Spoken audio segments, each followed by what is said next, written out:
Assalamualaikum warahmatullahi wabarakatuh. Selamat berjumpa kembali dalam sistem informasi manajemen chapter 6 ya, dasar-dasar bisnis intelijen, yaitu tentang database management system. Uh,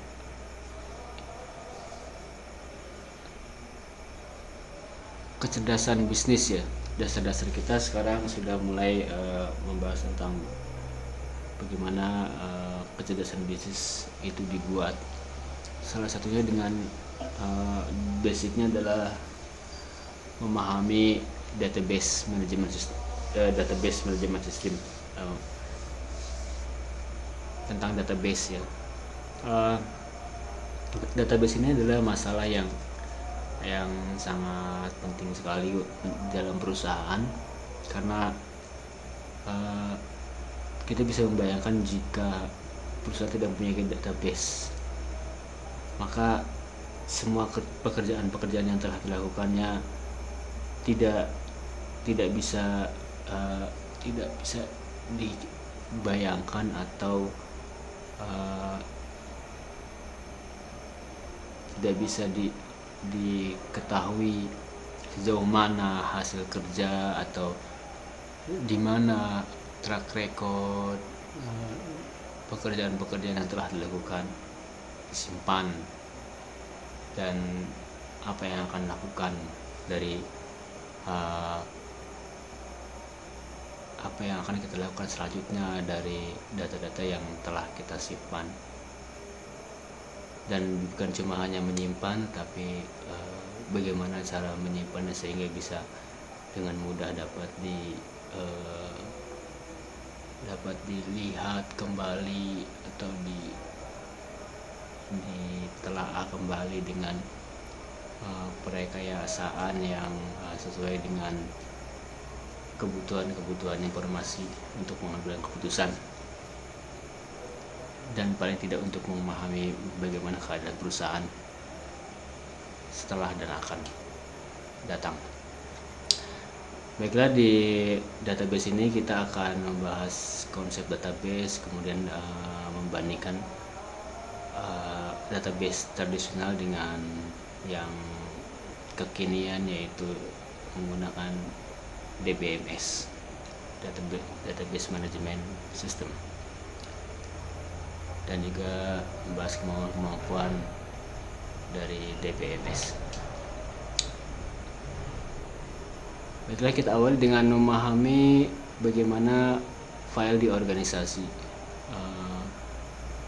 dengan memahami istilah-istilah yang biasa terdapat dalam komputer atau di istilah-istilah dalam tempat penyimpanan, seperti tempat penyimpanan terutama di komputer ya.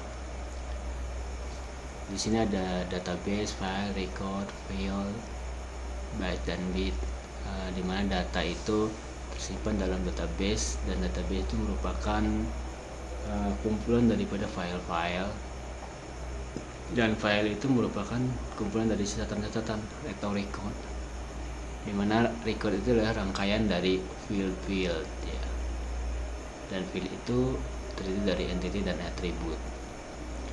Kalau atribut itu nama atau karakter. Kalau atribut ya isi menjelaskannya dari karakter entity tersebut. Kemudian semua itu apabila disimpan dalam komputer dalam bentuk ukuran byte dan bit, ada byte dan bit. Satu byte itu 8 bit. Kalau byte itu adalah karakter, dan bit itu adalah nilai binari dari mesin, dimana mesin komputer memiliki bahasa itu cuma dua, yaitu on off atau 01, on 1, off 0, 01, 01, 01, lalu di 0101, lalu 0101 dan 1 bit itu 0, yes, 1 berarti 0 dan 1 berarti 2 bit. Nah, byte itu kumpulan dari bit-bit itu membentuk karakter. Misalnya huruf A karakternya 0, 0, 1, 1, ada pokoknya 8 ya. Masing-masing posisi on off-nya itu beda-beda. A itu posisi on off-nya di mana? On off atau 1, 0, 1, 0, 1, 0. Terus B, nah itu A, B itu karakter yang direpresentasikan dengan yang karakter yang dibentuk dari sejumlah byte, yaitu 8 bit. Ya, ini kita bicara juga sama kalau jika saudara misalnya kapasitas penyimpanan di HP saudara misalnya berapa giga byte ya, kayak gitu. Jadi karakter itu 8 bit namanya byte. Satu karakter itu 8 bit. Ya, saya pikir saudara nanti ada gambarnya dan segala macamnya, nanti lihat di situ aja ya, di PT yang lebih yang offline. Kemudian atau ini ya, field itu dalam bentuk kolom, barisnya isinya, kolom 1 field apa, field nama, alamat, itu field, lalu atributnya apa isinya gitu ya. Itu dalam bentuk tabel begitu. Nanti kumpulan tabel-tabel, kalau sudah kumpulan nama-nama tadi, ada lagi tabel nama orang, jadi di satu file. Record itu field, jadi nama, alamat, umur dan sebagainya, itu namanya record dari field tersebut. Fieldnya kan nama. Nah, kemudian nama di tabel itu ada nama siapa, Ahmad, Sinta, Dewi, Lita, itu kumpulkan jadi satu, jadi file. Misalnya itu kumpulan nama-nama mahasiswa gitu. Dan jadi kumpulan satu, jadi nama-nama file database mahasiswa akuntansi atau karyawan apa gitu ya. Itu apa sih, itu namanya kronologis apa urutannya. Selanjutnya adalah di file tradisional itu masalahnya apa, yaitu data redundancy, data inconsistency, program data dependent, lack of flexibility, poor security, lack of data sharing, dan availability. Kalau digambarkan gini, kalau yang tradisional itu ya, misalnya satu perusahaan ada bagian akuntansinya, ya ada akuntansi sendiri, kadang-kadang beda divisi akuntansi sendiri, ada yang gitu. Jadi masing-masing punya catatan sendiri, kayak gitu, terpisah ya. Contoh di tradisional seperti itu. Lalu ya makanya akan timbul data redundansi, pengulangan, sudah dicatat lagi, kayak gitu, catat di sini, diulang-ulang mencatatnya. Ini proses pengulangan catatan terjadi seperti itu. Kemudian data inkonsistensi, misalnya ada nama satu di situ namanya Agung itu tingginya sekian, nanti di tempat lain nama Agung juga, orangnya sama tapi tingginya beda misalnya, atau alamatnya beda. Ini tidak konsisten. Kemudian program dan data dependensi. Kalau di tradisional itu biasanya software sama data ketika menangkap data, mengumpulkan data itu jadi satu. Jadi kalau misalnya softwarenya diganti, hilang datanya ke bawah software.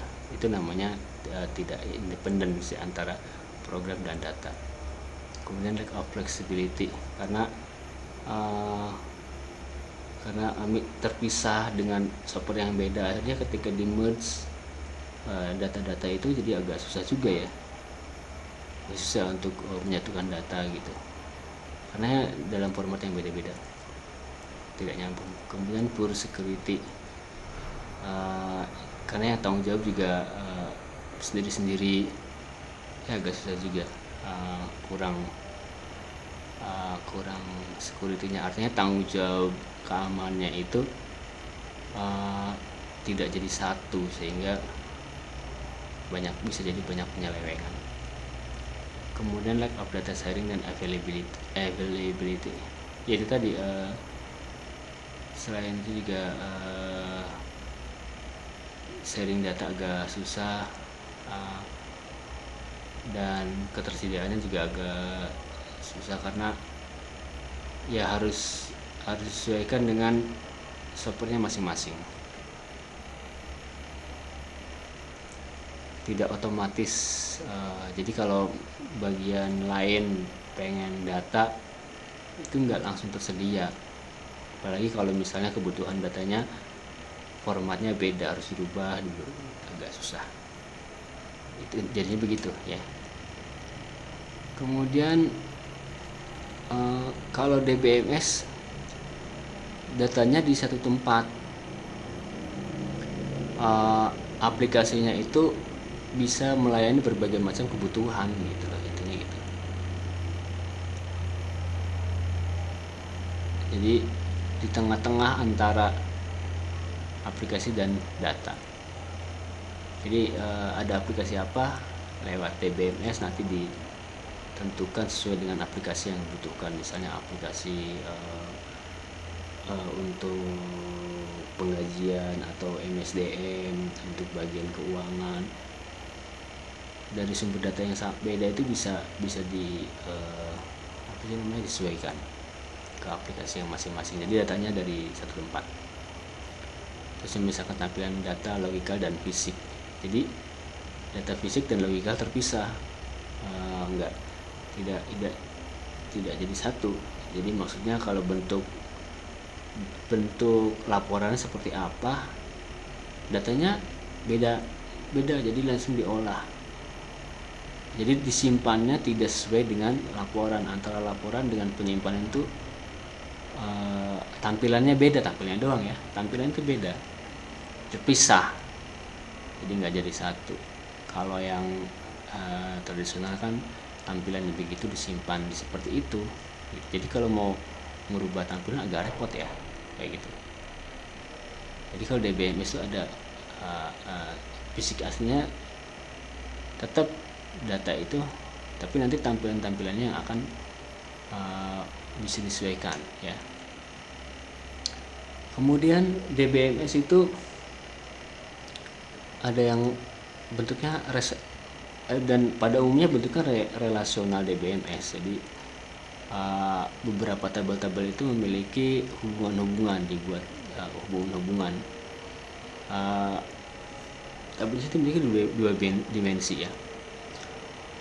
Nah, contoh tabelnya itu nanti bisa digambar di offline-nya, itu saudara. Di situ ada tabel ada baris, ada kolom field. Tadi saya sudah jelaskan field ya, ada kolom, dan dari field tersebut dalam satu tabel ada yang disebut key field, yang field yang dipilih untuk mengidentifikasikan record atau kepalanya lah ya. Jadi kalau misalnya mau pengen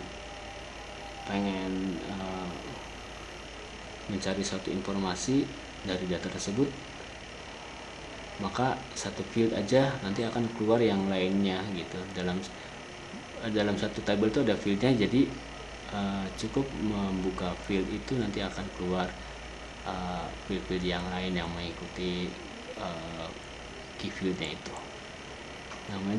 Namanya primary field ya.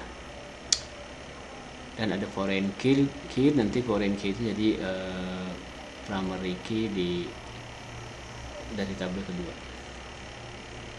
Maksudnya di tabel berikutnya itu ada juga itu primary key tapi dari tabel kedua. Jadi primary key itu ditampilkan di tabel yang lain. Dan operasionalnya relation itu ada select, join, project dan banyak, tapi basicnya sih itu select, join dan project. Jadi nanti select misalnya mau menampilkan data apa, nanti begitu setelah itu di join data apa nanti yang di join, data-data yang dibutuhkan tersebut, nanti keluarnya projectnya tersebut. Intinya seperti itu proses kerjanya. Nah, selain relasional ada juga yang non relasional, yaitu atau istilahnya itu NoSQL ya. Model data yang lebih fleksibel, penyimpanan lintas komputer terdistribusi, mudah dibuat skala,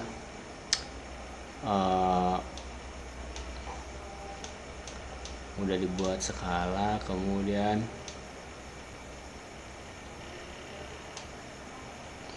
maksudnya mudah dibuat skala itu bisa terserah mau dibikin ukuran seberapa gitu ya. Kalau misalnya pengen gede lagi bisa gitu. Fleksibel, dapat menangani volume data yang besar baik tersusun maupun tidak struktur. Jadi kalau seperti web, sosial media, media grafik dan lain sebagainya. Jadi kalau non SQL ini datanya tidak struktur, artinya nggak ada hubungan yang jelas di antara kesemuanya. Jadi ya udah dimasuk-masukin saja, nanti ada cara tersendiri bagaimana dia membuka data-data yang dibutuhkan. Ini biasanya untuk data-data yang besar ya. Nanti kita akan beri contohnya di kelanjutannya.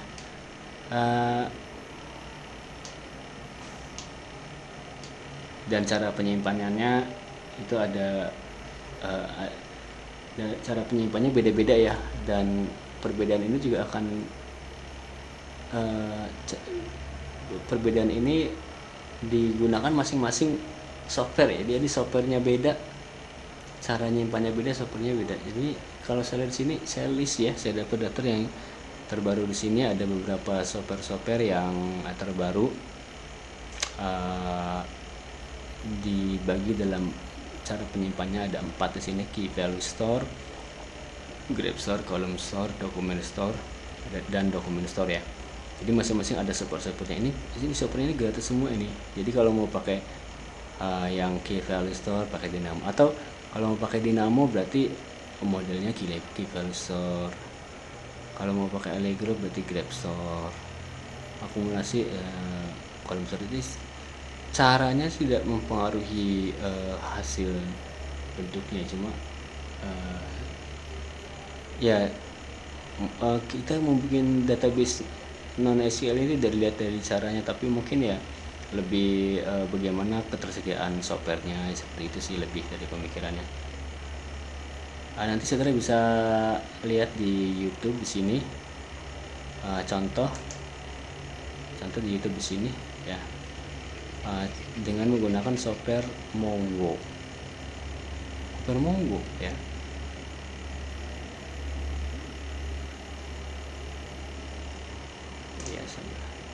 Ini contoh di software Mongo. Ada iklan dulu. Enggak.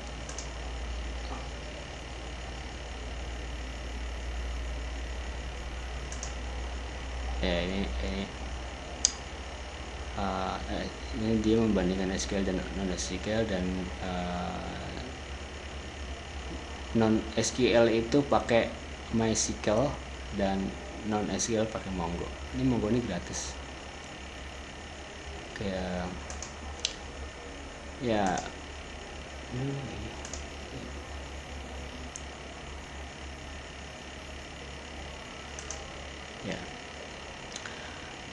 Selanjutnya database in the cloud.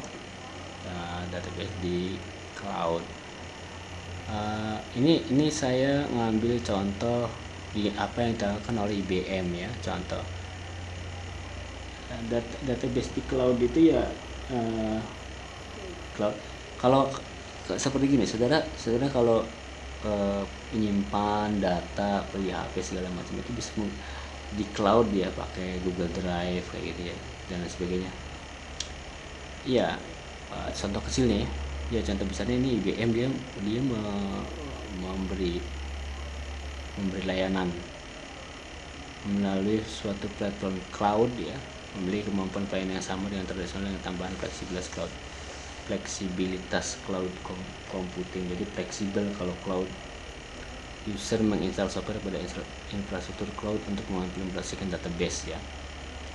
Ya kalau cloud kan dimana saja ya bisa ada, jadi nggak usah terpaku sama infrastruktur fisiknya gitu. Ya, fitur utama yang ditawarkan oleh IBM adalah melalui cloud tentunya memiliki database tanpa membeli hardware-nya, nggak usah pusing-pusing beli hardware, dapat dikelola sendiri atau diserahkan ke provider, bisa dapat untuk merelasi database dan non SQL tadi ya, pakai relational. Kalau pakai relational pakai MySQL atau PostgreSQL, dan non SQL seperti Mongo dan apa sih tadi yang udah dibahas. Terus melalui web interface atau vendor provider IP ya, bisa lewat web ya, buka web nanti mau nyimpan apa di situ diatur dan sebagainya. Dan kelebihannya ditawarkan dari IBM tersebut adalah aksesnya lebih mudah ya, dan ya karena tinggal buka web. Terus scalability-nya, jadi maksudnya kalau mau sesuai kebutuhan saja, kalau kebutuhan segitu ya segitu, ke IBM-nya atau nyewanya, lalu kalau mau nambah ya nambah gitu ya, bayar sesuai dengan yang digunakan saja.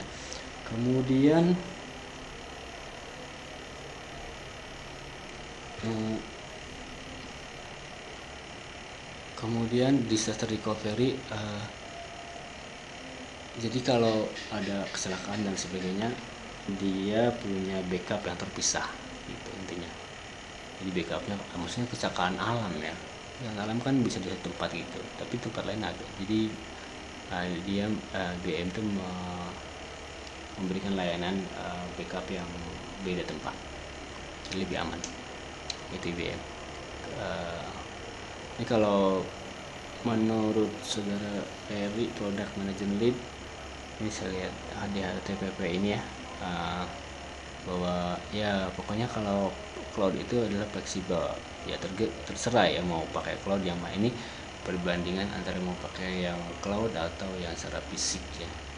Ya kalau misalnya kebutuhannya emang harus pakai cloud, artinya nggak usah menggunakan infrastruktur yang sifatnya fisik ya, baiknya menggunakan cloud gitu ya. Terus apa saja yang bisa dilakukan oleh DBMS? Di DBMS itu ada data definisinya, jadi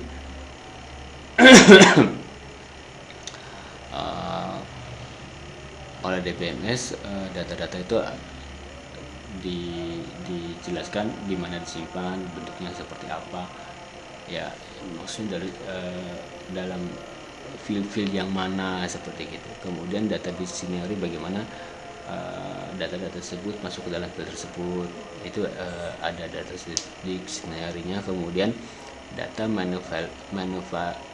manipulation language menggunakan struktur query language dan struktur coordination SQL ya. Struktur query language ya sebenarnya yang tadi saya sebutkan tadi, support-supportnya banyak dan berbagai macam ya. Jadi mau dibuat tampilan seperti apa, penyimpanan seperti apa kayak gitu. Kemudian Crystal Report, yang paling mengusung sih disebutkan SAP ya, pakai Crystal Report itu. Jadi dari data yang ada itu bisa dibuat, dimodifikasi sesuai dengan kebutuhan laporan atau informasi yang dibutuhkan. Ya itulah tadi di BMS ya. sangat dibahas di sini, karena ya kalau juga perusahaan kalau nggak ada data itu kayaknya satu masalah yang besar ya. Ya begitu ya. Sampai di sini sekian, semoga sehat selalu. Assalamualaikum warahmatullahi wabarakatuh.